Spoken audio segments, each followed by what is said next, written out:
Hello, YouTube. It's me, John Avenger, once again, and welcome back to Movies from A to Z Month.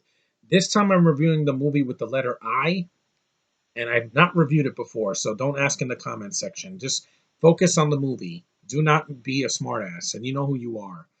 Anyway, this is a crime thriller mystery movie starring John Cusack, Ray Liotta, and one of my favorite delicious actresses of all time, Amanda Peet. Identity. Yep, never reviewed this one, so let's do it. The most satisfying and accomplished thriller in recent memory, Jeffrey Anderson, San Francisco Examiner. Well, it is interesting. It's not for everybody because of the twist ending, but I'm not going to say a thing. What if every choice we ever made was already made for us? Final Destination. What if there really were no consequences in life and our destinies were already predetermined? Again, who knows? 10 strangers with secrets are brought together in a savage rainstorm. A limo driver, John Cusack, an 80s TV star, Rebecca De Mornay, beautiful woman, by the way, too. A cop, Ray Liotta, I like him as an actor, who is transporting a killer, Jake Busey, who, this is like another movie where he plays a killer. He was also a killer in The Frighteners, with that Levy mentioned last year. He's, I don't know, he kind of looks crazy, so I guess he did. A call girl, Amanda Peet, a pair of newlyweds, Clea Duvall and William Lee Scott. William Lee Scott was a bullet head in the Steve Harvey Show. And yeah, I know Clea Duvall is gay. Okay, I know she's a lesbian. You don't have to say it in the comment section. I know what she is, but she's still a good actress. I liked her in that movie with Elijah Wood. What was it called? The Faculty. She was good in that. And A Family in Crisis. John C. McGinley, Leela Kenzel, and Brett Lower all take shelter at a desolate motel run by a nervous night manager, John Hawkes. Kind of like in Psycho, except this is a bigger cast than Psycho. Relief in finding shelter and quickly replaced with fear as the 10 travelers begin to die one by one. Ooh. They soon realize that if they're to survive, they'll have to uncover the secret that was brought there together. And that's pretty much the synopsis. Did I like this movie? Yeah. When I first saw it, I'm like, I didn't like the twist ending, but again, I'll get to that. I'm not going to say a word because it will ruin the experience for you guys. The cast is really good. I like Alan Silvestri's score as well because he's always been a good thing. This is directed. I'm not kidding. You millennials out there, you've seen Logan. It's the same director of Logan and the same director of the Wolverine. James freaking Mangold. That guy is brilliant. The guy knows how to shoot a freaking movie. He gets a massive all-star cast, and he knows how to bring atmosphere. He's basically like the real Hitchcock, not freaking M. Night Shyamalan. The twist ending here is dumb, but I blame the writers. Who wrote this? Michael Cooney wrote it, so it's not Mangold's fault. Because I didn't like the ending of Logan either, where he dies, because it's just depressing. But you have one hell of a cast. Ray Liotta is very intense in the movie. John Cusack has great chemistry with my love, Amanda Peet. And what can I say about Amanda Peet that I haven't said 100 times? And what I will say when I review the whole 9 yards. She is one of the most gorgeous women in the entire world. No actress can suck a finger like she can, and I'm not meaning that in a an adult way. But the way she does things with her lips is like and all that. I'm just like, oh my god, you're so sexy. I'm like, but yeah, that's how I feel, man. Everything that she's in, she can act, she can show emotion, and when she yells, it's not like screaming at the top of her lungs. It's actually intriguing, and I'm invested. And I like her character. She's a call girl, but she's not too slutty. She's not like throwing herself at every guy, so she has some standards. Clea Duvall, she's a good actress. I know she's a lesbian. You don't have to run it in my face. It's a movie, guys. I have a woman to look at, Amanda. Rebecca De Mornay is a good actress. I liked her ever since I saw her in Beauty and the Beast in the '80s.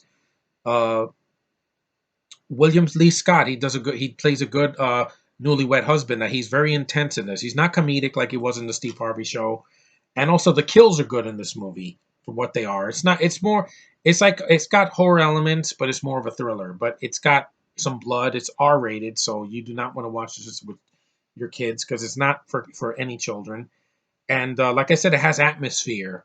and you don't know what's going to happen next. I mean, has this movie been done before? Yes, Psycho, the original Psycho, and the sequels. But this is better than the Psycho remake. I can easily say that because it's an original idea, and like I said, a good supporting cast, shot well. It's not too long. It's only 90 minutes. It's not 2 hours long like It or It Chapter Two, where you have to sit there and wait and see flashbacks. There are flashbacks here. They're very short, and they explain the plot. But I don't want to go into this. This is not a movie I want to spoil because it's one of those films that a mystery film is not a mystery if you already know what happens. But until you've seen it. But yeah, I'm not going to spoil a thing. If you want to see it for yourself, go find it because it is worth your time at least one watch. If you watch this once, you'll be intrigued by the premise and also the really good cast, especially Amanda Peet. Like I said, nobody can suck fingers like she can. Nobody. And it's a damn shame this woman has not been in an MCU or a DCU movie because she's just gorgeous. She's in her late 40s and she still looks like she's 30. She's aged well. She's a great actress, absolutely stunning. And when I get to a whole 9 yards, you are gonna see my eyes pop out of my skull like the mask, like, "Ah!" Yeah, you're gonna see me do that because that's how I feel about her, man. She's exhilarating, absolutely exhilarating. Nobody in the Rehash trilogy has any kind of sex appeal the way she does. Nobody. I like Billy Lord. She's cute, but Amanda P beats her because of that experience. But yeah, and it's a good movie. I like the film. Mangold did a good job. It didn't make $1 billion. What did this movie make? It got some decent ratings on IMDb. It got like a 6 on IMDb, and Rotten Tomatoes gave it like a 60 something percent. It's clearly not for everybody, but a lot of Mangold's movies are like that. Obviously, it got a 7 on IMDb. It's well made. It got a 62%, basically almost the same as Sonic and Aquaman. But yeah, if you really give this movie a chance, it could surprise you. I just really do like Mangold's direction. Like the guy is an actual filmmaker.